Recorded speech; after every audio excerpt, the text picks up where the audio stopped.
Today's show is supported by El Carafe Shrine in Clio, Michigan, and they're sponsoring a Sportsman's Raffle, which is held on April 23rd, 2022. Address is 4240 West Wilson Road, Clio, Michigan, 48420. It starts at noon. Ticket costs are $20 in advance, $25 at the door.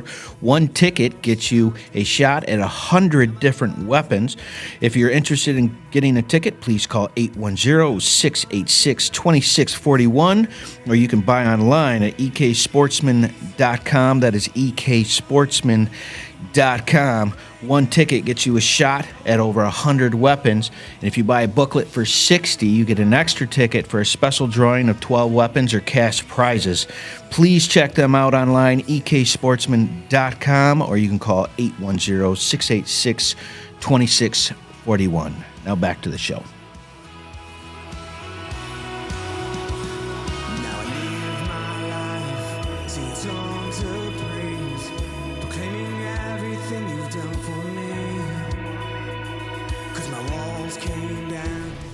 Good morning. Welcome to the Warriors from our Way podcast. Association with United Community Addiction Network. I'm here with Aaron. Say hi, Aaron. Good morning. Hey. Morning. Hey, how are you? How are you doing? And Aaron is from the United Community Addiction Network, and I wanted to have him on because he's got an excellent story. I think you guys are going to like him.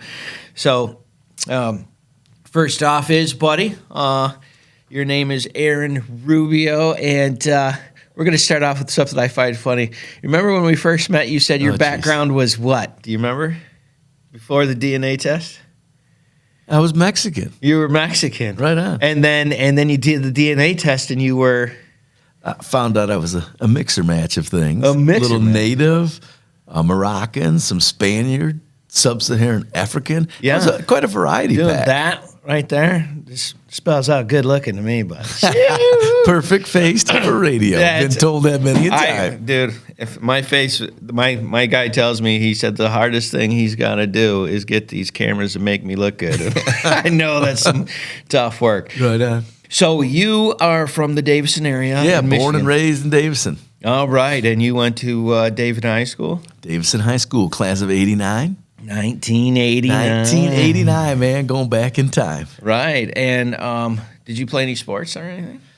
Yeah, I played in high school. I played some football and some baseball. Okay. Enjoyed those. I took a break in between. I was a wrestler in my younger life, and then when I got to high school, I made a decision that I would need a little break in the action from football and baseball. And were you any good at those sports, or you just, You know what? Growing up, I was average kid growing up, that type of stuff, playing baseball, thinking I was better than I was probably, right? Yeah. One of those deals. I was really bad. Yeah, right. An example of that would be in 7th grade, I thought I was a pretty good baseball player, and there was a 7th and 8th grade baseball team. Right. Well, he kept 3 7th graders, and I wasn't one of them, and I realized I wasn't as good as I thought I was, right? So I remember coming home and telling my dad, and my dad said, well, you can do one of two things.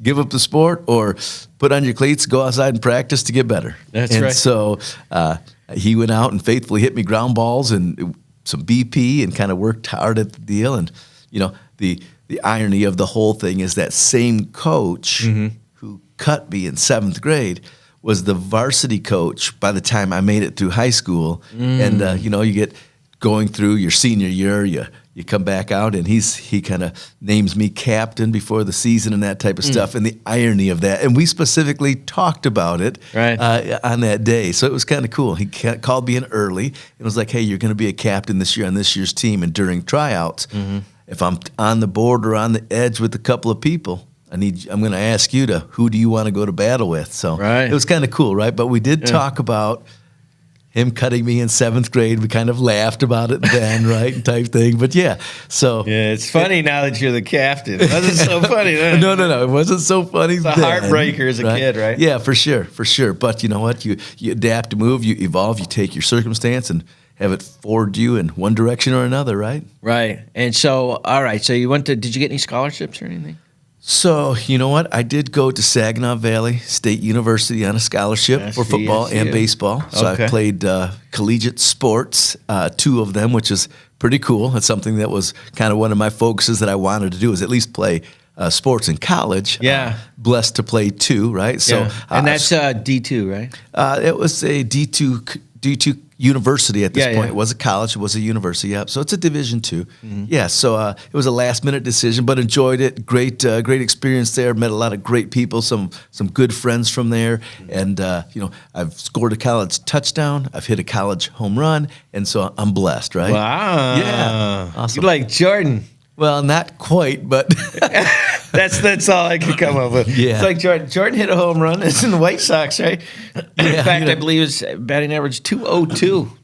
202. Wow, which in Double-A, that's pretty solid, right? It's not bad. If you're Michael Jordan, it helps. Like right? that would be tough just as a baseball player, is what I'm saying, right? Yeah, for sure. When I was in college, there was some 2 sport athletes that were going at it with it, like a Deion Sanders and a Bo Jackson. Yeah. And my wife jokes now to me that I kind of latched on to you because I thought you might be the next Bo Jackson. And so you're saying there's a chance. Yeah, so that didn't quite turn out to be, but I know it was enough of a lure to bring her in, right? That's right. It is funny. With that good looks and charm on top of that, that's double threat. So did you finish school? Yeah, so I actually spent, my life growing up, I did not finish at Saginaw Valley. I spent 2 years at Saginaw Valley. Left Saginaw Valley at that particular juncture because somehow my current girlfriend got pregnant, right? And at that particular time in my journey, I was always, deadbeat dads, quote unquote, deadbeat dads, not my words, but social words, right? Yeah, right. And it was always one of those things that, I wouldn't want to be a deadbeat dad because it was just entrenched in me. So, you know what? Fast forward, we found out she was pregnant. She was a cheerleader at Michigan State at the time. And so it's kind of like, okay, what am I going to do? I came home, I started pouring concrete walls and, started making some decent money and just stayed at it. For the next 5 years of my life, I worked 6-7 days a week, working 60, 70, 80 hours sometimes a week because I was going to have a child, right? And right. I didn't have to, but I was helping put my wife through college at the time, so she wasn't working. So we did whatever we had to do to make that work, man. So sometimes our dreams, hopes, and wishes that we have, they get sidetracked, right? And if it's a priority that's more important or you feel is more important, we make a decision to do it. Yeah. And I just wanted more of that family nucleus versus me playing sports, right? Like with mine, I don't think I've ever told anybody this before. I'm like 3 credits from an associate. Like, why didn't you go back? And I was like, brain injury. Like, I don't know how to explain this in a way that makes any more sense. Like, right. that particular book is shut. And it's like, well, is this something you want to do? But I know I'd have to cheat to do it. You know what I'm saying? Like, I can't read that well anymore. I struggle with. Well, you could have an in-house tutor because most classes are online now. So. Yeah, and I would have to cheat because my wife has a master's. I'm like, babe, walk me through this. That's your partner. So is that technically cheating? and I want to do it. You know what I mean? Right on. Like, and it's one of those things that I may go, you know what? And because someone's like, well, why not? And I'm like, I don't know. You know, I don't find the relevance of it. I guess, but it is. It's a matter because people understand that you're driven. You know, that's what that piece of paper kind of gives you. Yeah, so last year I went back kind of in your same situation. Yeah. I had enough credits for a quote-unquote general humanities associates. Yeah. But if I took like 3 more classes, I could have an associate's in social work. Yeah. So because of the things that I do with fighting substance use disorder, I thought, well, maybe I would target that. So I did go back. I took those classes last year, got those done. That's cool. Right. So did it feel like I don't feel? Did it feel accomplished? Like it's a step of a journey that I can work towards it, and I got an end vision, an end goal of trying to go back to school now, not necessarily to use a degree to go on. But I noticed in my world, a lot of the people that get asked to speak at venues and events and things like that have a PhD or have some acronyms after their name, right? Yeah. And so I began to look at a retirement idea as if I could get my education as I'm going through this process and get to a point where maybe I will have a master's or a doctorate in something and be able to go out and speak on the experiences and the fight that I fight on a daily basis. Right. And you do have like 13 master certificates, right? in the drug addiction world or in support world? So me right now? Yeah. So I am an international master's addiction coach in the training that you get from like the Addictions Academy. Dr. Kelly Estes does a great job. Right. But it was ahead of the game where there's not a lot of certificates, not a lot of degrees in substance use disorder, Right. that type of thing right now. So even physicians don't get a lot of training on it. Right. So so through the Addictions Academy, I have like a dozen from her specifically, but I have another 15 of them that are state and national certifications from the Department of Health and Human Services or the state of Michigan, things of that nature. So now I sit down as an international master's addiction coach. I do have over 25 different certifications in the disease of addiction, and it just helps me level the playing field. 25. Wow. So what you're saying is school is really important. Well, knowledge is power. I'll agree with that. No, it doesn't necessarily have to be in a degree or from a college, but something that... Like the information that you're getting is being sucked into something that you're so passionate about that it's not work, it's learning, it's knowledge of how to battle this disease, right? And that's what we're feeding the beast, right? Right, and it's not even work, right? Because you're like, oh, this is the next thing, and I got to chew this thing, and what's the next thing? And so absolutely, and that's where you and I personality are very, very similar, right?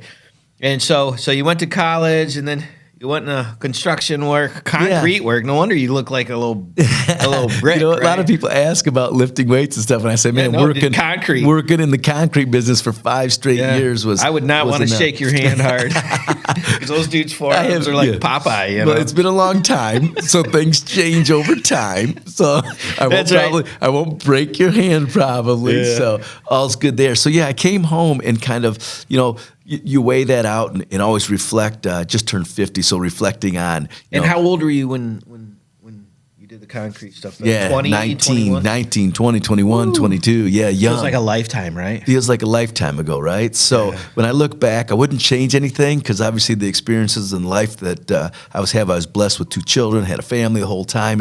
It was all good. But when we look back and I had to weigh that out, I still played some baseball. Mm-hmm. So it's kind of funny, we're kind of talking about those funny things is so I played baseball. And I would go to work over on the east side of Michigan, and I would have to be there when it was light enough, 6:15. Mm-hmm. You could bang a hammer safely, and you'd be on the clock, and you could work till dark. Mm-hmm. And my boss told me you can work as much as you want to work, and I was working a lot. Right. The only time I would leave that early was I was still playing baseball in a Flint league called the City A West, right? It's where the best of the best in our area played in a league together. So on my team was a couple guys from Michigan, a couple guys from Michigan State, Western, Eastern. So you had a squad. Oh, yeah, had a squad, great squad. Okay. Me, I came from pouring concrete all day, and I had concrete on my arms, and they kind of look at me like, what are you coming from? And my uniform was balled up in the back of my car, and the same one for the week. I'm fine, right? Because I don't know it any different. And these guys are all there in plenty of time, doing their isometrics and their stretching, and got their eye black and their 7 wristbands, and looking like they're just ready for a photo shoot, and here I come, right? Yeah. So that's kind of funny how the evolution goes. They'd be like, where are you playing at?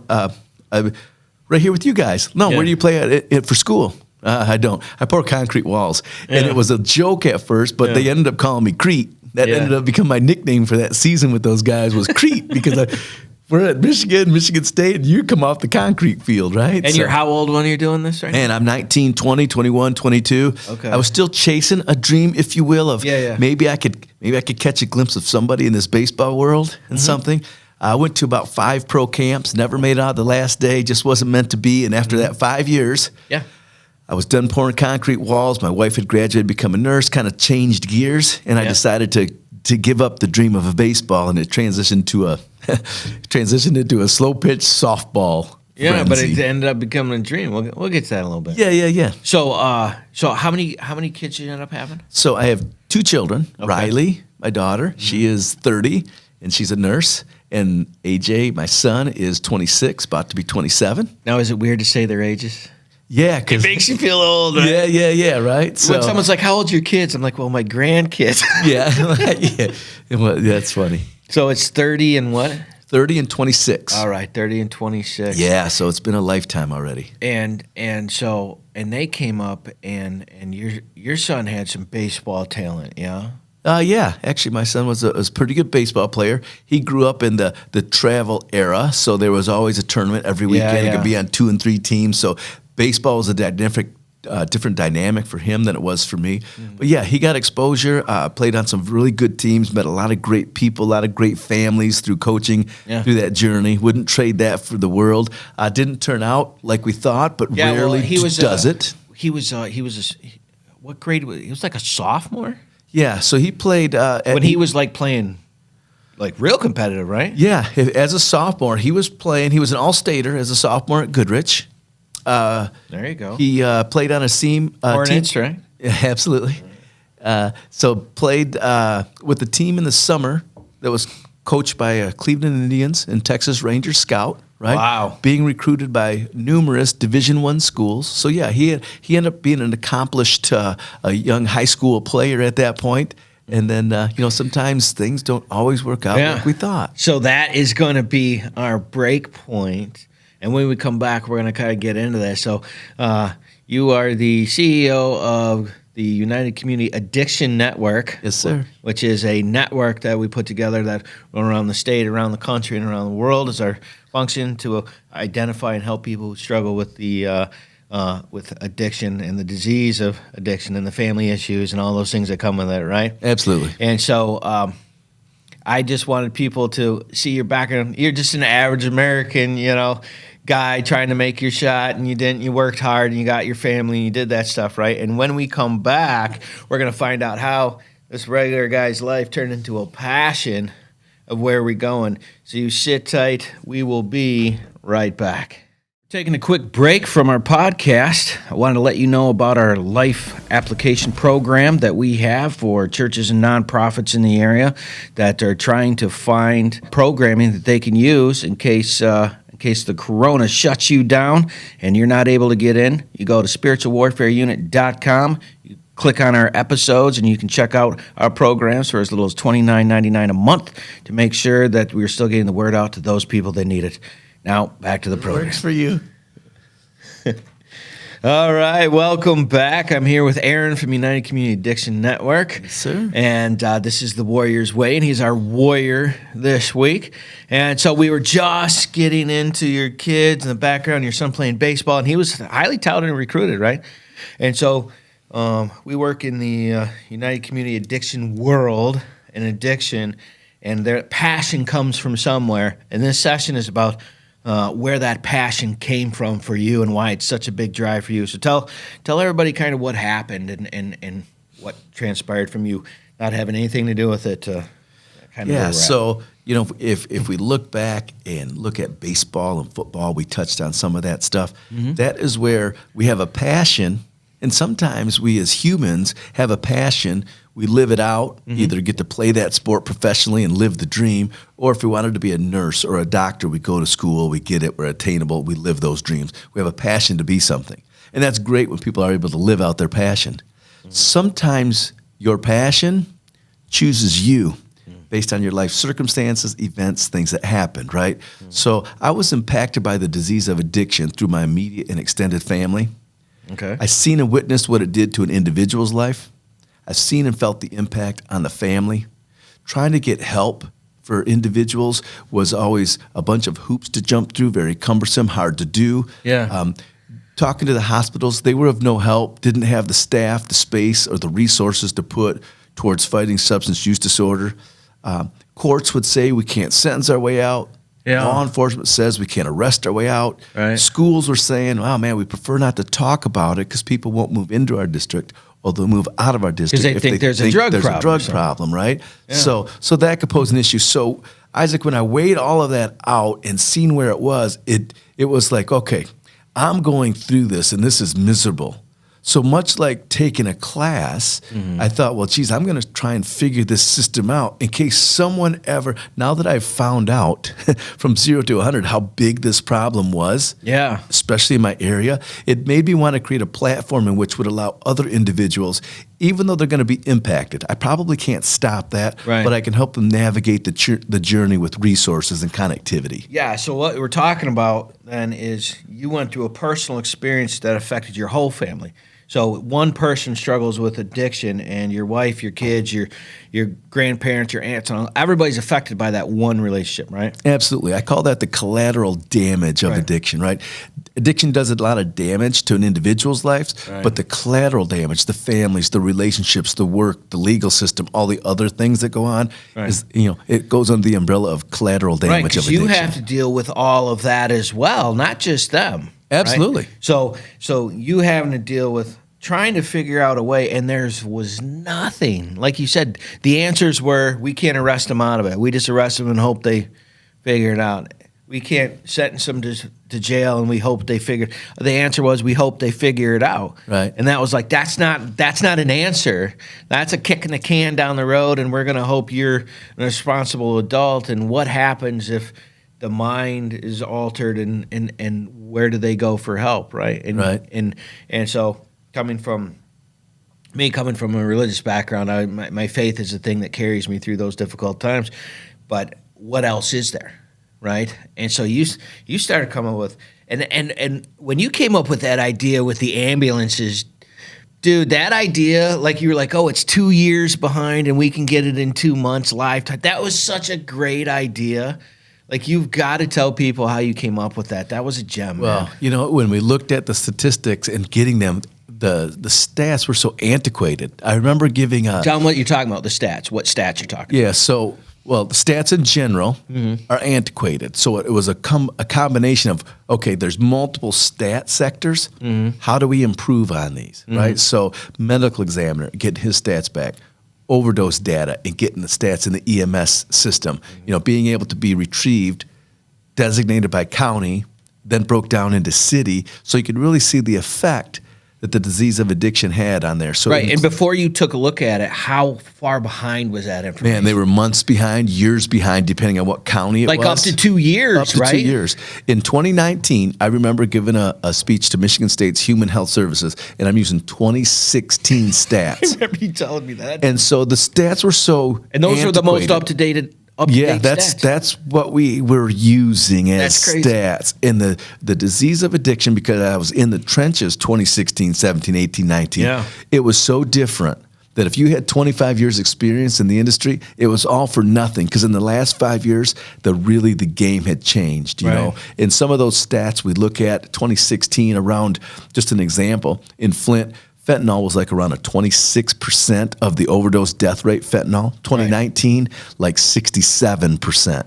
So fentanyl in that time frame had totally escalated and started taking and everything's like getting cut with it, right? Everything. It was crazy. And still is. So that's pretty bad. Then we work with the University of Michigan, Ann Arbor, and we have an SOS program, System for Opioid Overdose Surveillance. So we monitor naloxone, Narcan injections given every 2 weeks in Genesee County. That was a whole bunch of big words. Wait a minute. Yeah. SOS. Say that again. Stands for System for Opioid Overdose Surveillance. We're monitoring these overdoses based on Narcan injections, which is the overdose. That's the thing you bring reversal. them back if they OD? Correct. That's the it's a nasal spray or intramuscular injection, one or the other. All right, that was just, you were really fast, and I'm not that smart, so I just want to make sure that I get, so you got the information on the stuff that helps people come back from if they OD and what that information is. Correct. All right, cool. All right, now you got me. So now we can take that platform and use it for a lot of good things. And when I say good things, it's strategic planning. How can we continually fight this epidemic as it continues to grow, but yet strategize our resources in areas in which are in need? Right. So that's what that program allows us to do. So, and those stats are 2 weeks. We worked at the medical examiner, got his stats within like 6 months, and COVID came, so he kind of fell back a little bit. But right now, again, we're catching back up and trying to work on that, because stats are important and more real time versus historical data. Right. So what you're telling me, you were using stuff from 2 years ago trying to get information, and then you use stuff with this guy, and you're within 2 weeks, right? You could actually identify which county had the most like ODs at what time. Like you knew where to go on what day, right? Yeah, Isn't that we what you're broke telling that. me? Yeah, and we broke that down into Genesee County, right, and then into subsets of cities. But a city like Flint with multiple zip codes, we broke that down into multiple zip codes. Therefore, we could be in the zip code territory on the Tuesdays that happened to be the day of the week or that was just the most prevalent for overdoses for whatever reason. So we learned a lot from it. Yeah, because the stats don't lie. Right? I'm sorry to keep interrupting you, but when you first told me, it was blowing my mind because you asked me, you said, which day do you think was the most overdose day? And I was like, Friday or Saturday, right? You're like, no, Which Tuesday. most people do. Yeah, and you're like, Tuesday. I was like, how do you know? And you're like, whew. And then it normally happens between this and this like you can actually use that information to find out where the people are at what times, and then because the ambulance information was so within weeks of that you could actually use that and keep the ambulance guys closer, which helped save lives as well. So, and this was something that was invented. It didn't exist, right? The stats have always been there in a database, right, but never applied. collected, analyzed, and then distributed in a way that you could use them for strategic planning for your communities. That is correct. And thanks to the folks at U of M Ann Arbor in their Injury Prevention Center, right. they do a great job extracting this data and putting it into the format we created for the overdose surveillance. Right. And then every 2 weeks, furnish that report from their program. Really and great. That's one of the things when people are like, "Yeah, I'm doing good work." But when you first sat me down, I was like, "No, this is doing good work," right? Because you're looking at it from how can we solve a problem when the problem isn't this. And the other thing that I want to touch, and I just thought that ambulance thing was awesome. By the way, right on, cool. And then the other thing that I thought was super cool is the kids part, right? Because like you said in the school, no school wants to go, oh, we got an addiction issue because we're not going to have our kids go there because you have an addiction issue. But if you think about how many kids are on painkillers because they get hurt playing sports, it's as prevalent as water. Absolutely. You know what I mean? And tell them about that part, getting the GIS. So, we try and come and we want to talk about substance use disorder, try and give, quote unquote, addiction, right? A different look, a different name, not be so offensive, right? Help reduce the stigma with it. Right. Because it is a nature of a high school lifestyle sometime. Sure. And so sometimes, like I said, schools didn't want to talk about it. So how we were able to penetrate the walls and at least get in front of some people was through injuries through athletics. Mm-hmm. You still have athletics. You still have injuries. They're being treated with medication. How can we interact with those folks, right? Because there's a commonality of they're using it. So other than just talking to people about the bad effects of that, we also want to get on the prevention side and educate on proper use and what's misuse, storage, disposal of medications, keeping those medications out of individuals' hands that, not that they don't know what they're doing, but they don't know what they're doing or what they're getting into, right? Right. They don't know the hole that can slip them into very quickly, right? And as a teenager, you always think, I got it. Everybody's invincible. It's not going to be a problem. It won't be me, and those type of things. So we were able to get in front of some athletic directors. We were able to talk to them about injuries, athletics, treatment protocols.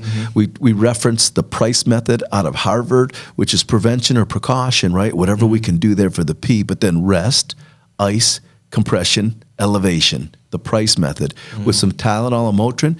That should accommodate most pain and injuries through rehabilitation. Right. Short term, 3 days, 5 days, maybe some stronger narcotics to help with that immediate pain. But we've learned that anything over 3 or 5 days, one, the person can start to become physically addicted, but two, in the injury world, it allows us to say, well, something must be wrong. Maybe your arm was too swollen, your foot was too swollen. We couldn't see a fracture through the swelling. Right. We thought it was just a bad bruise, but really it's more. So after that first week, right, we inspire that, hey, there's got to be some collaboration, and you got to figure out, do they need to be on those pain pills for the 90 days because that's what they have? And so education to athletes, educations to the coaches, athletic directors, team physicians, and trainers, along with the parents and the student. I mean, it's a full wheel that everybody's got to be on the same page just to address these individuals. And before this was addressed, none of that happened. Correct. And it was just up to the student basically to figure it out. Well, it was the student, it was the parent, it was the school. It was just kind of out there as well. He's injured, and everybody thought everybody else was doing it, kind of deal. So it's just up to the kid to go, well, whatever. And that 90 days of being on that could affect the rest of their whole life. It'll influence and change the dynamic of someone's future. It really could. And that's why, that's what I love about the UCAN program is the outside of the box thinking. and the ideas of how can we help these people if we, instead of just saying, well, you're a bad person and you got to figure it out. Right on. You know, well, what do we do to help them do that? And let's make them figuring it out become as simple as possible. And that's what I've always loved about your approach. So and how old were you when you started the UCAN? Like, so from you working, you said in your early 20s, right, to UCAN. What was that time frame there? Yeah, man. So it's a long time frame. I can tell you that, right? Yeah. So probably a couple decades of raising some children and getting into those teenage years. So probably through that journey, I got into travel softball, so that took up a lot of time, and coached the kids young, growing up, that type of stuff. Really didn't have a do that, but in 2012, right? So we're going back about a decade from now, is when I actually entered into the arena, shall we say, of having to start to procure a provider, and what is providing, and what's MAT, and it really was the groundwork. So after being in a decade now, I'm better versed, right? And I like learning from people and collaborating with people. So there was a time frame there where I lived life outside of addiction. Really didn't know. It's one of those things that I look back and say, yeah, I knew addiction was out there and that type of stuff, but I didn't know it hadn't hit home. Impact that it had. So you were like what, early 40s?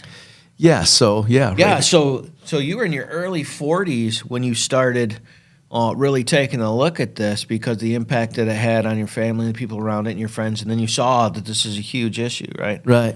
So it's amazing how something can be oblivious to your radar and your life's just moving and everything's kind of is, and then this thing happens and whoop, everything changes. Yeah. Right? So here you are going through your 20s, into your 30s, life's living, now you're in your 40s, now you have this passion, and now you got a nonprofit that you're starting, you want to help people. And when we come back, we're going to talk about some of the funny things that kind of happen in those situations. If you have not gone to spiritualwarfareunit.com, like, share, and subscribe. Check us out on YouTube. We'll be right back. All right, welcome back. We are now in our gems section, and a gem is a funny story that you have for us in regards to things that happen. And I find when there is passion in something, there's also humor.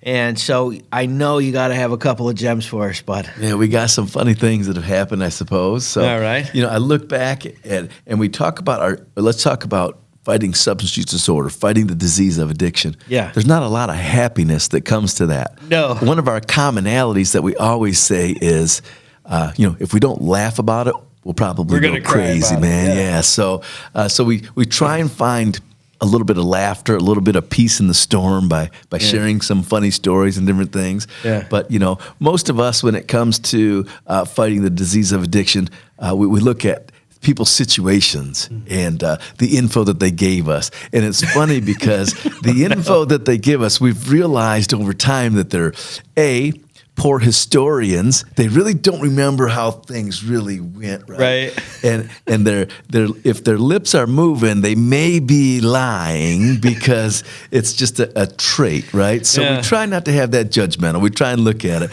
But when we hear those folks and they tell their stories and all this type of things, they try and kind of lighten the load. So when they say their number is 867-5309, that's probably not it. That is not their number, probably, right? So, that's right. Yeah, so we try and decipher, right? So the hard part about my job is deciphering between, okay, he told me all that. I want to believe him. I want to believe her. It sounds good. I mean, look, my one of my faults probably is I believe everybody for what they say. I know you do. I do, right? Because I know when I talk with these folks that they want to change. I believe that, right? And I wholeheartily do. It's just a matter of how do they transition into doing what they want, and making it. What are you willing to do, right?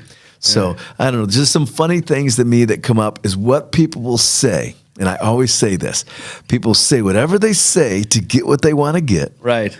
And then when they get what they want to get, they become difficult. They forgot everything they said to get it, right? And the whole thing switches, and you standing there holding the bag like, oh, you brought me that painting? Yeah. Oh, okay.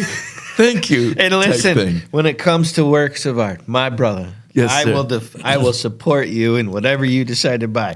I will say though that we have different ideas on what we believe is good. Yes. So I was talking to a guy who does some artwork around town, and he advised me I would not probably make a good painting judge for him because my idea of art is kind of distorted. My appreciation. Your idea of art's distorted. Yeah, Outstanding. my idea of art is distorted. When I showed him my masterpiece, he said, A, where'd you get that? And B, I hope you didn't pay for it. And I did pay for it. And then when I told him, he asked, what's the amount? And I told him, he kind of laughed like you are, right? So, again, it was a gift that I couldn't turn down. Yeah. And it was. So you're in this situation. This gentleman has been fighting the addiction world for a while. And in his mind, his painting abilities are there, but the outcome of it is different than your idea of what good art would be. Yeah, and beauty is in the eye of the beholder, right? And I can appreciate that. And it was a one of a kind. It's all good, right? So I did happen to pick up a one of a kind portrait of a warrior that happened to be on my business card, right? Yeah. And the guy brought it in to me. So I'm appreciative. I like it. We use it. That's right. And it brings us laughter and joy. Listen, I have to tell you, I have to have it here. This here is the gem that we were taught. Absolutely have to have it here because we know that you paid top dollar for this kind of artwork. And our warrior here, we had to put this in, and this is a good background for our chessboard. What an absolute masterpiece that we have here. It's a blessing. Top dollar. I love. This is my most favorite painting. You know, it's my most favorite painting, and it has a great story to it, right? Yeah, absolutely. That was one of the first pieces I bought in my art collection. And because you love these people, you're doing it, and I'm just like, Aaron, what are you doing? And I got another little memento that maybe we could display sometime. It was a second piece. Absolutely. You know, it would be my pleasure to bring that in, that second piece. That was especially the A. And it's absolutely one of a kind. One of a kind. That's kind of what I look for in my art collections are one of a kinds. You will not see another one like this. Yes. And will I say the artist's ideas and thoughts are kind of there. And you can kind of see it in the background where his mind was getting to, right? Oh, yeah, honestly. absolutely. And but the outcome was uniquely not to your artistic ideas. So speaking on that, and coming from someone who doesn't handle things correctly, so being in a car accident, one of the things that you have to deal with is that gate between your mind and your mouth doesn't work. Okay, and I went through this for 3 years, saying every single thing I thought. Now I want you to think about that for a minute, because how much trouble would you be in? And this is in self-defense of myself. I'm precluding this because this isn't like good or anything, but it's. I'm not going to tell you if it's true or not going to be true. I'm going to tell you it's a good story. So, going to a doctor, and they were doing laser treatment on my brain, which they were shooting a laser gun into my brain, trying to regrow brain cells to help with the injury that I have. So I go in there, and there's this Indian fella there, and it was right after lunch. So, like, I had a 1 o'clock appointment, right? So I have lunch at noon. Gotcha. And so he comes in. He's kind of a portly fella. And I don't know why it is that the worse someone's breath is the closer they require their mouth to be. Right. But he was, like, right here. Okay. And it was actually shooting directly into my nostrils while he's talking. And you have to understand now, from my perspective, he's talking. All of a sudden, he sets the gun down, stomps out, shuts the door. That's my perspective. Okay? And I'm like, man, what a jerk, right? So I wait a couple minutes because I don't know what's going on. The lady comes in and she says, I'm the manager of this establishment. And I'm like, well, good for you. And she said, Mr. Walsh, you cannot tell my employee that it smells like a cat poops in his mouth. Now, what you have to understand is at this moment, I thought that. But you would never say that because that'd be rude. Right. And now I'm sitting here in this moment going, oh, no, I actually said this to another human being. So now the conflict comes in. Do you support or defend the action, right? So I was like, all right, full defense mode. I'm like, ma'am, there is no way you've not smelled his breath before, and he's not coming back in here without some Big Red. There you go. His breath is terrible. And she started to chuckle, right? And I was like, okay, we're done here, right? And so we finish up and we go out, and we were in one of those physical therapy places where they got the bars that walk and the weights and the people doing the stretch stringy things and all that stuff. And again, I thought it would be funny. And I need to stress that part. Because I remember at the beginning I said he was kind of a portly fellow. And he was bending over to pick something up, and the slot appeared. Large slot. And I thought it would be funny if somebody put a quarter into the slot machine and yelled jackpot. Because apparently he had missed underwear day. And, okay. We were in front of everybody, and I thought that would be funny. In reality, it wasn't that funny. He was very upset. The one thing that I could not understand, though, is how the quarter made it from where I put it into the slot machine to where it came out, and how it managed to make it through that process. And I was trying to figure that part out while he was screaming at me, right? And then the funniest part was they said, well, we don't want you back anymore. And I was just like, well, like, you realize I have a brain injury. I didn't do that on purpose.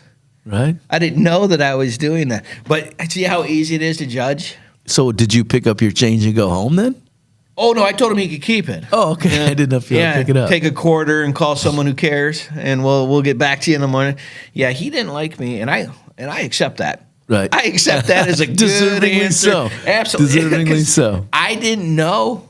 What are you supposed to do? And I have people, Isaac, that's so terrible. You're right. But that's the story that let me realize that it was a problem. Right. And I went 3 years prior to that without knowing that was a problem. So imagine trying to sit there and think back about that. Your poor wife.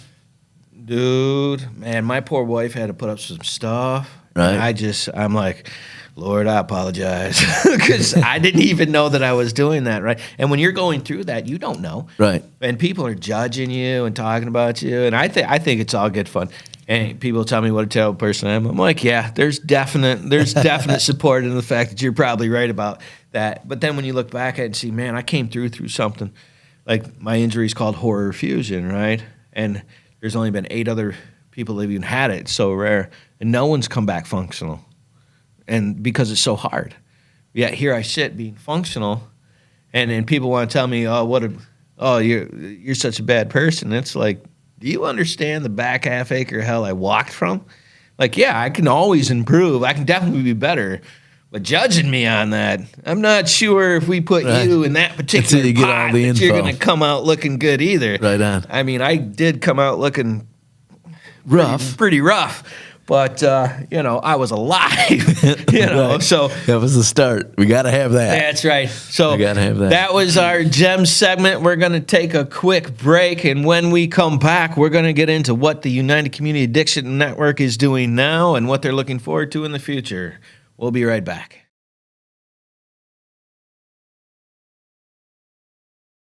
I was an addict for 6 years. I was deeply into heroin and addiction.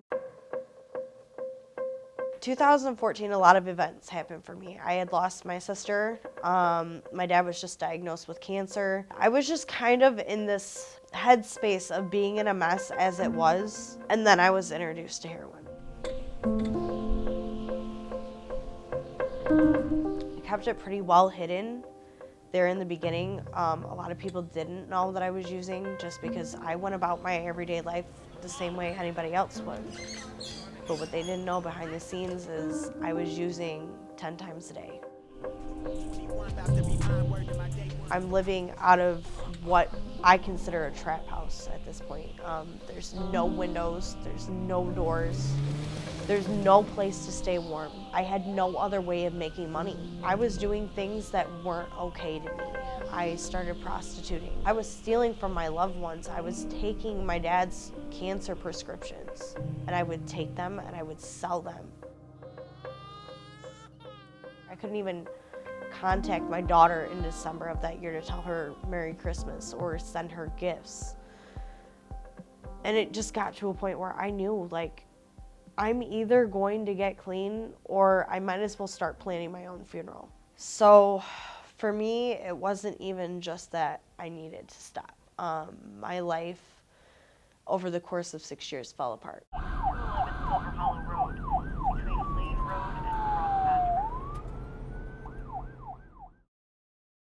So I met Sarah in 2019. We had a program I was working with law enforcement officers, and I got the call that they had somebody, so there I went to meet Sarah. Here's just this happy-go-lucky guy just, oh my God, here's treatment. Here's what you can do. You can change your life around. I'm just kind of sitting there like, oh, okay, what did I get myself into? Like, maybe sitting in a cell by myself might have been a better idea, because at least I don't have to listen to all this. Whenever I see somebody who's willing to go to treatment to try and help with their issue, it's something that I don't make that judgment.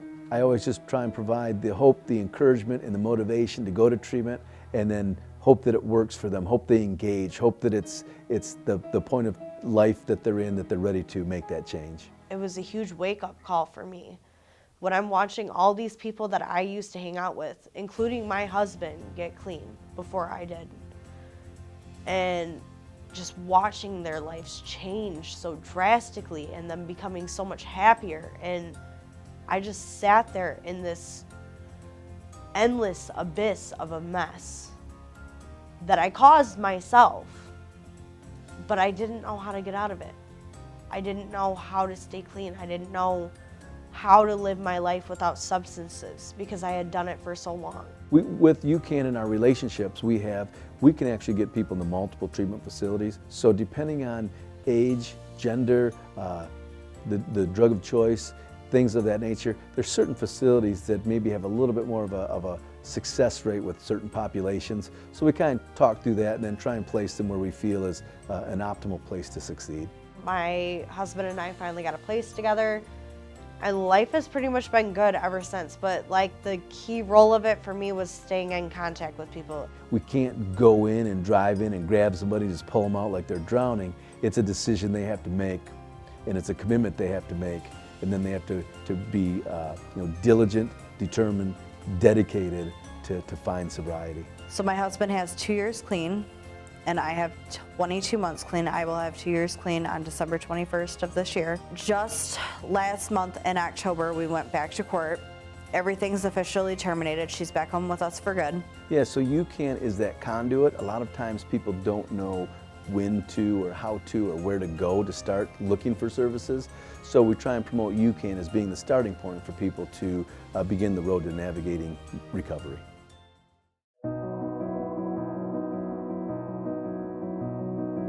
It is more than possible to change your life around. So this program that we have allows law enforcement that if they have somebody that they feel could use the opportunity to try and get treatment instead of incarceration, that they would reach out and we could handle it for them. Recovery is possible, and there is hope.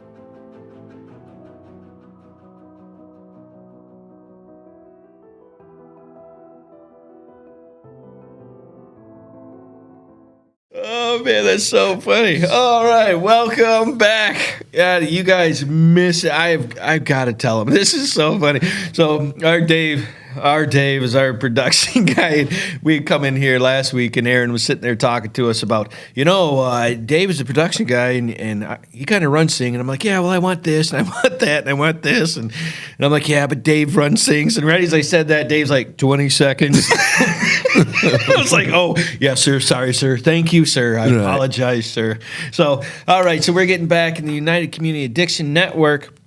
Do you guys got some events that are coming up, like for the community, that they can go have fun or check out or see what you're doing? Or there's some things that are coming up, right? Different things. Most of our events coming up aren't really like fun to hang out at. We got Black Balloon Day, March 6th, which is recognizing those we've lost to the disease of addiction. Right. We got it in April, DEA Drug Take Back Day. we're kind of narrowing down where we're going to be. We did one with Ascension Genesis Right. Hospital in the fall. This spring, we're going to change it up a little bit. We think we'll go back to Ascension maybe in the fall again with them and team up there. Where are you we'll find thinking? Location. You don't know I'm just yet, kind of or- looking around. Okay. You know, we did one at Davison Senior Center. We wouldn't mind doing Right. another senior center, maybe something at the veterans, and maybe here at Insight, maybe out in the front here, if Okay. Dr. Shaw would allow us to be out front here.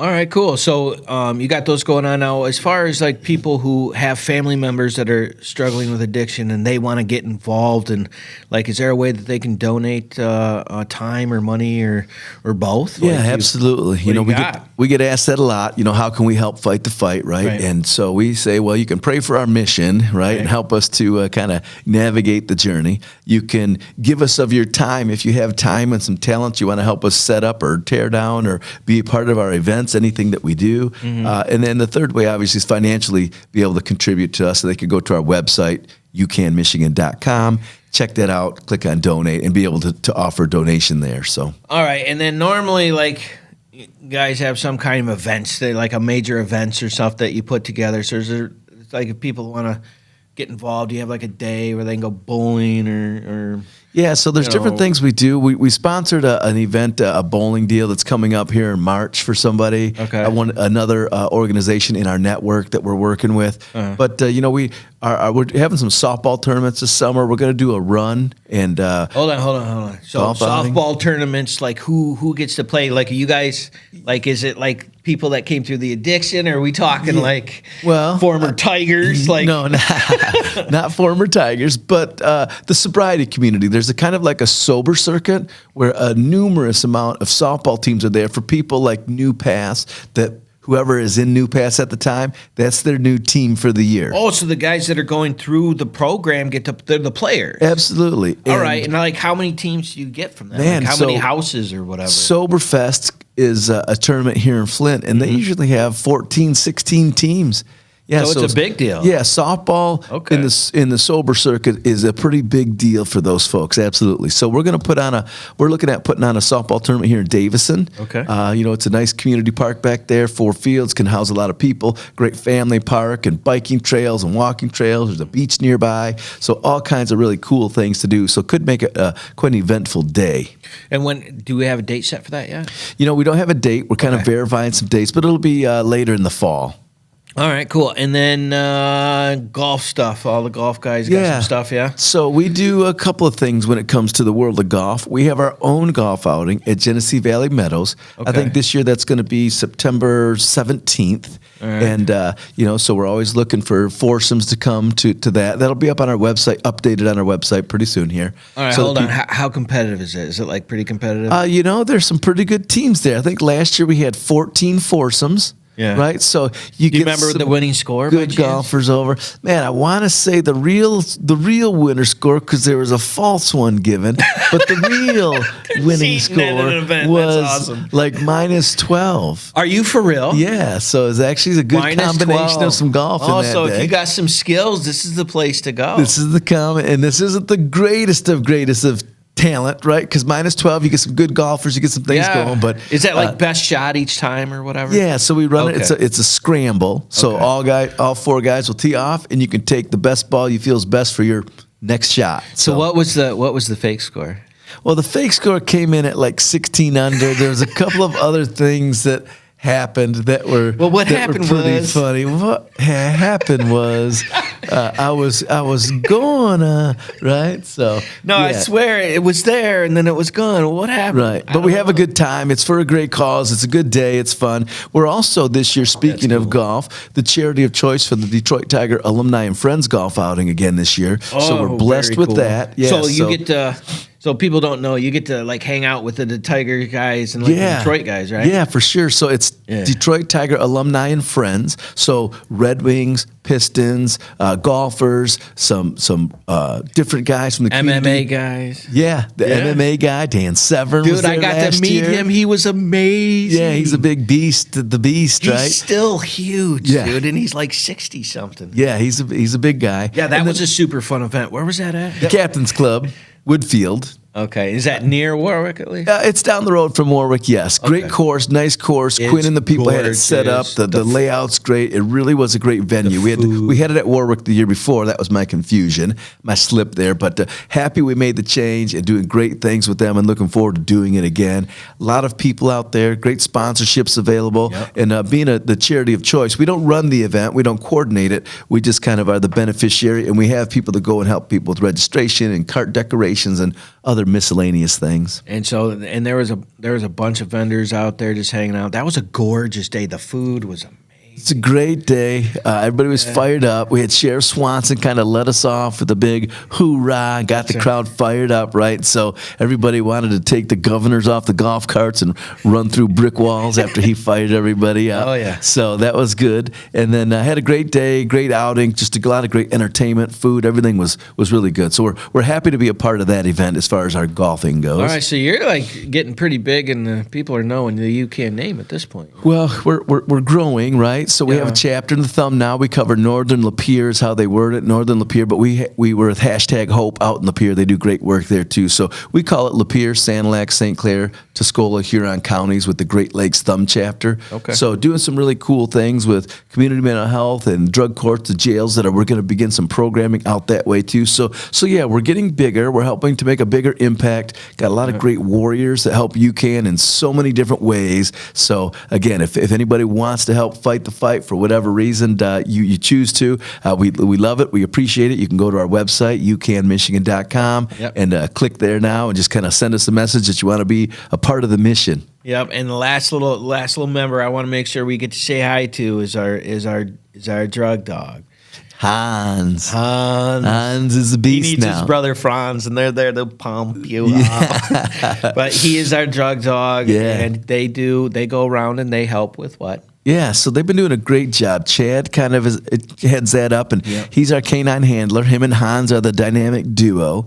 And they go and look at treatment facilities, schools, transitional houses, personal residences, whatever we can do to help. And the duty they're actually performing is narcotic odor detection, right? So he's trained on 6 different narcotics on being able to search. We don't do any seizure. We don't do any prosecution. We're just trying to help deter or detect drugs from a drug-free facility. Right, keeping people sober as they're trying to stay sober. And that's actually a difficult thing. Believe it or not. Help me help you type thing. That's right. Well, Aaron, I just wanted an opportunity for people to meet you and get your story, because I find it absolutely fascinating that it is always a personal situation that happens to create that passion that pushes all this forward. Everything you just told us wouldn't even exist without the difficulty in your personal life. And this is where I try to tell people, just because something looks negative, just because you got diagnosed with a brain injury or you have a family member that is struggling with addiction, does not mean that is a bad thing. It means it is a difficult thing to go through. It is something that has to be fought against and is there constantly pushing back. But it is also the very thing that could push your passion to drive you into something that's not work, that's not difficult, that you enjoy doing, that helps other people, right? Absolutely. And that's what happened with you, is you saw this situation, you came across the difficulty, and you chose to make it a positive. I just want to thank you for coming to the Warrior's Way, and this is Spiritual Warfare Unit. Please check out our website. If you have a nonprofit or church, you need a life group that needs a faith-based life application class, please check out our spiritualwarfareunit.com. We got a program that'll work for you, COVID-proofing you in case you got to get shut down. I appreciate you guys coming out. We will see you soon. Do you have a nonprofit in your area that's doing a lot of work that people should know about? Feel free to contact Spiritual Warfare Unit at 810-715-9319, and we would love to have them on to see what good they're doing in the community and find out their story. Thank you so much.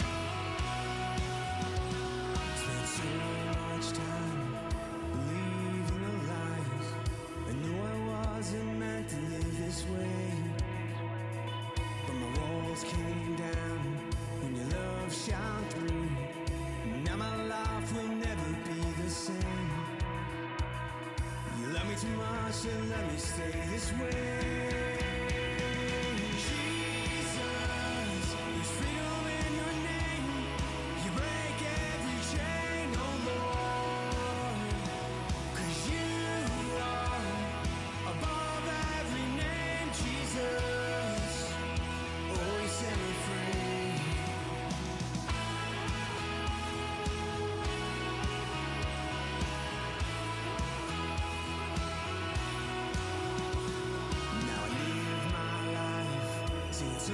words of praise, proclaiming everything you've done for me. 'Cause my walls came down when your love shone through, and now my life will never be the same. 'Cause you love me too much to let me stay this way.